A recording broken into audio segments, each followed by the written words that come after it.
Belle? I knew you'd still be up. Yep, this is still early for me. I'm quite the night owl. Perfect. Anyway, the reason I'm bugging you at this hour is... I was hoping you could help me with something. Lately, my ethereal research has been like a Tarrasque mixer trying to get through the old metro tunnel in Cretan Hollow. Completely stuck. Whoa, that's rough. How are things going before you hit the bottleneck? It was... going pretty well, I guess. I had this plan to turn our lawn into pedal sofas for hollow camping, and I tried to figure out how the traffic lights on Fawn worked. Oh, do you happen to know, if you tie both ends of a Spectre's cloak into a knot, how does it keep floating? Wait, Lucia, where are all these research ideas even coming from? What do you mean, where? From the hollows, of course. Just walk on in, run into a couple of ethereals, and boom! Research inspiration! But I'll admit, these ordinary inspirations are just not enough. The inspirations are not enough? Or should I be asking, what about the other ideas you had before? Proxy, could it be you haven't read any of my posts on Spook Shack? I guess the titles of my posts haven't been catchy enough. If I can't come up with something as attention-grabbing as the fiery serpent, then no matter how many times I write about blast crawlers, people are just gonna get bored and lose their interest in the forum. And when that happens, where can I find leads on the night horror? What's a night horror? Some rare ethereal you're interested in? Well, it's kind of a long story. For now, think of it as an ethereal. An ethereal that can enter people's dreams and talk to them. Wait. Proxy, do you think ethereals can communicate with humans? Anything's possible in the hollows. If ethereals could talk, I'd ask the fawns why they always flash their red lights every time I walk by. I know what you mean, Proxy. Normally, I'd say this is just baseless speculation and leave it at that. But right now, I've got the perfect research subject in mind. Let's head out now! Before diving into the hollow, we have to make a stop at Fluffy.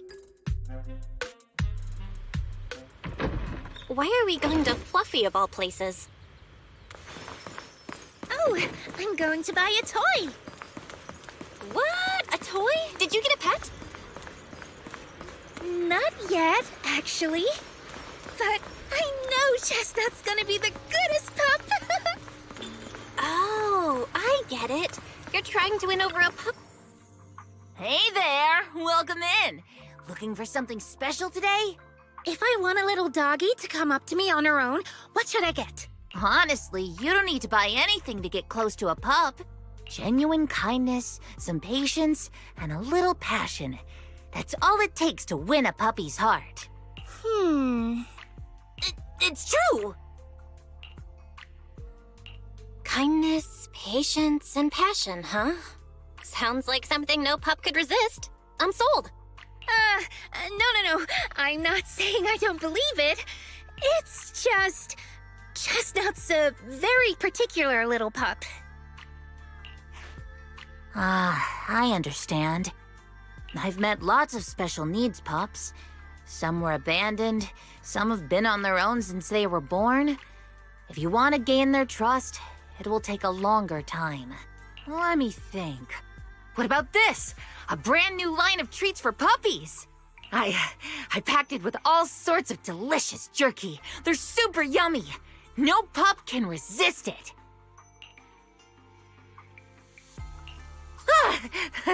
Sorry, the smell got me. That's okay.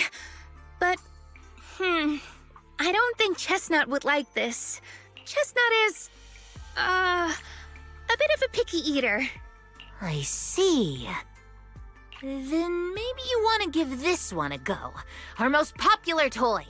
It's a battery-powered bird that flaps like the real thing. Our kitties and puppies go nuts for it. This looks great! But is it sturdy enough? I'm afraid not. It's actually designed more for cats, and it's built to be lightweight, so I wouldn't call it sturdy. It should work for smaller dogs, though. Chestnut's a big girl, with a big girl attitude. Oh, that might not work then. Let me think. Oh, if you don't mind something a little old school, we do have another toy for bigger pups. It's actually more of a pillow. It doesn't have any bells or whistles, but it's really sturdy and great for gnawing. It's also infused with a calming scent to help soothe anxious pups. People can't really smell it, but dogs usually like it a lot. Oh, this is adorable! Though, I'm not sure if Chestnut would care much about the scent with her sense of smell. So Chestnut is a big, picky, grumpy puppy with a weak sense of smell? That sounds kinda weird. What's weird about that? Every puppy's different. Chestnut's just got her own little quirks. I'll take this one, please.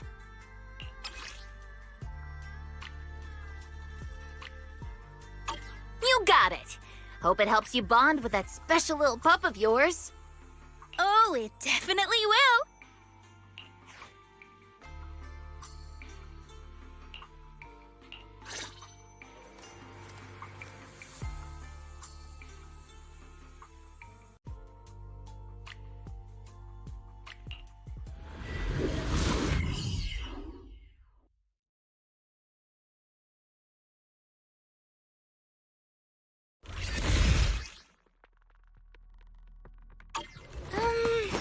Let me think.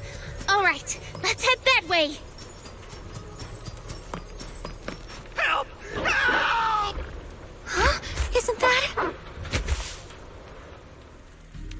strange. This place was nice and quiet last time I was here. By nice and quiet, you mean there weren't this many ethereals back then? Not exactly. But the ethereals they were Thank goodness you guys are here. I was this close to being killed. That sneaky little hottie totally set me up. Huh? Which hottie are you talking about? Among the pack of ethereals that surrounded you, I didn't see any. Oh, maybe you didn't see it. There was a smaller hottie, just about waist high. That one right there. It lured me all the way here and got me ambushed by all those ethereals. Never heard of anything like that before. An ethereal pulling tricks on people? How did it trick you? It ran ahead like it wanted me to chase it, you know? That's pretty weird. It's not that weird. You young folks shouldn't underestimate how crafty those things can be. No, I mean, you are pretty weird, mister. In the Hollow, most people run away from ethereals. That little hot tea from earlier, if you want to dodge it, it'd be easier than a Thanatos dodging a blast crawler. Why did you even chase it? I didn't chase it. Look, I was minding my own business in the Hollow, and that hottie ran at me out of the blue, with a whole pack of ethereals behind it to ambush me. Now that's interesting. I've only heard of symbiotic ethereals in Hollow Zero being able to command other ethereals. Maybe that little hottie has what it takes to be the next Nineveh. I don't get what you're on about. You run into ethereals in the Hollow, you eliminate them. That's just the way it is. Instead of taking down that ethereal, you're now blaming me? That is just absurd. Mister, my friend just saved you. She's trying to learn more about the ethereals so we don't end up in the same mess as you. You?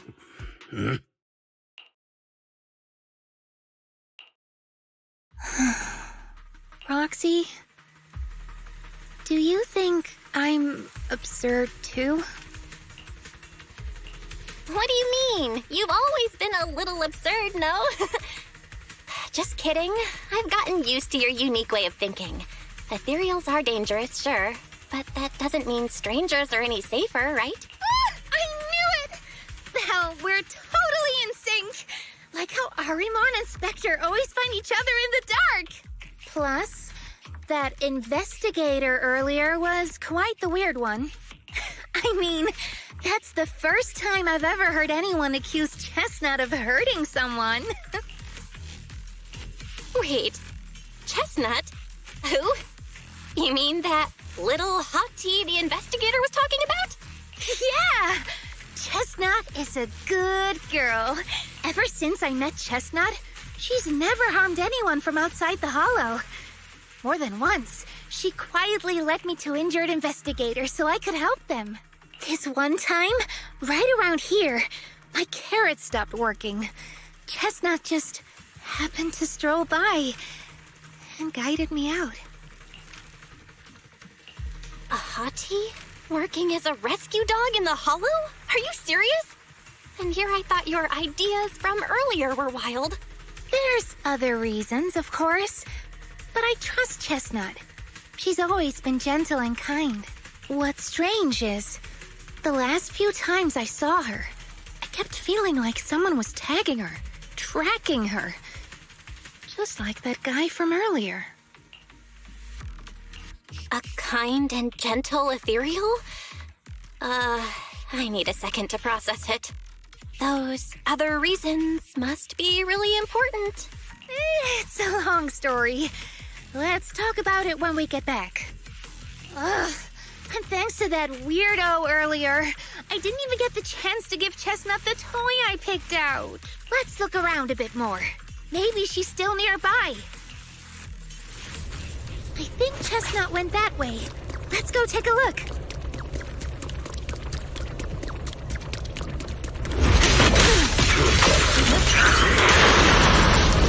This is your last page.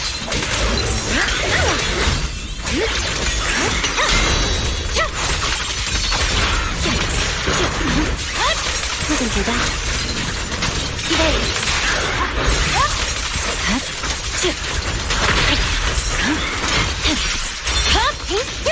My blade is already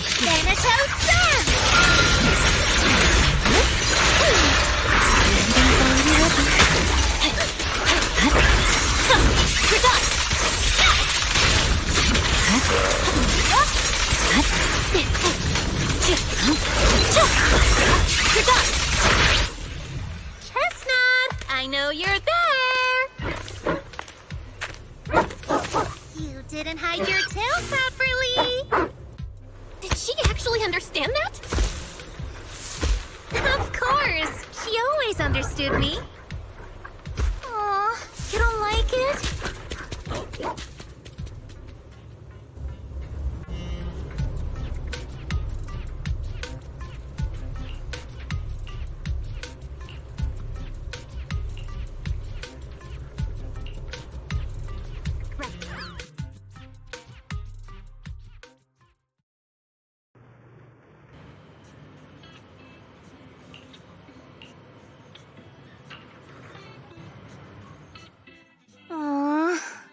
Chestnut still wouldn't take my gift. Do you think that investigator spooked her? Maybe that's why she's being extra cautious today. Yeah. By the way, how did you meet Chestnut? Well, it has something to do with the night horror legend from my tribe. Long story short, Chestnut is a gift the night horror sent me in a dream. I think I remember you mentioning the night horror, but you never said it sent you a gift. Can you tell me more about it? You already know I'm one of the night watchers out on the fringes of New Eridu. We rest during the day, and we're active at night. The stories say that long ago, our ancestors fought a powerful ethereal. The battle lasted for days, and just before it fell, it released a final surge of power. Ever since then, it's haunted our dreams.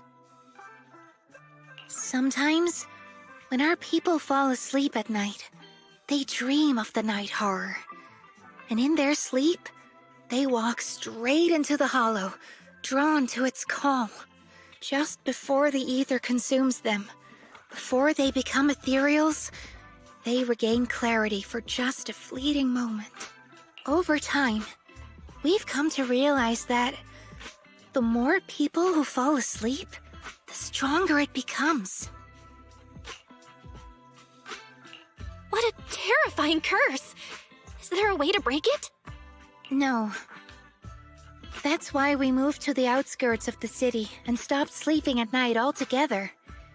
If we must rest, someone always stays awake to keep watch. The strange thing is, the night horror left more than just a curse. In the hollows, ethereals don't attack us. They see us like we're one of them. And this staff, it's the only weapon left from when our ancestors fought the night horror. It lets me mimic ethereal abilities. The chieftain said I was the most gifted of the younger generation, or something like that. I'm still not sure what made him decide that, but he gave this staff to me. Wait, Lucia. You said the Night Watchers walk into the hollow in their sleep if they dream about the night horror. Have you ever dreamed of it before? No, but I came really close once. It was a night not long ago. Granny was keeping watch for me. She was telling me stories of the night horror, how it's both feared and revered by our people. She even described the night horror she saw in her dreams. Just like everyone else said, a stunningly beautiful ethereal, almost godlike. That night, I dreamed of the night horror's gaze. It was looking at me. And in front of me, there was a little hottie. It looked tired, like it had been through a big fight. We stared at each other, like survivors meeting after a disaster, still cautious, still on edge. Not long after that dream, I met Chestnut right where the dream had guided me. She didn't seem eager to be friends, but she wasn't hostile either. And she treated the other outsiders kindly too. That's why I've always believed Chestnut is a gift. A little dog sent by the night horror. So, the night horror was just being nice? I don't know. But I think Chestnut is such a good girl. If we can get along, maybe the conflict we saw in the dreams won't come true after all. And what if the night horror is just like Chestnut? What if we could communicate with it? Then maybe everything our people have endured could finally come to an end. Sounds silly, doesn't it? Not at all. I get what you mean, Lucia. It's the Hollow. Who can say anything for sure? Even among my own people, no one really believes me. Except for Ade and Granny.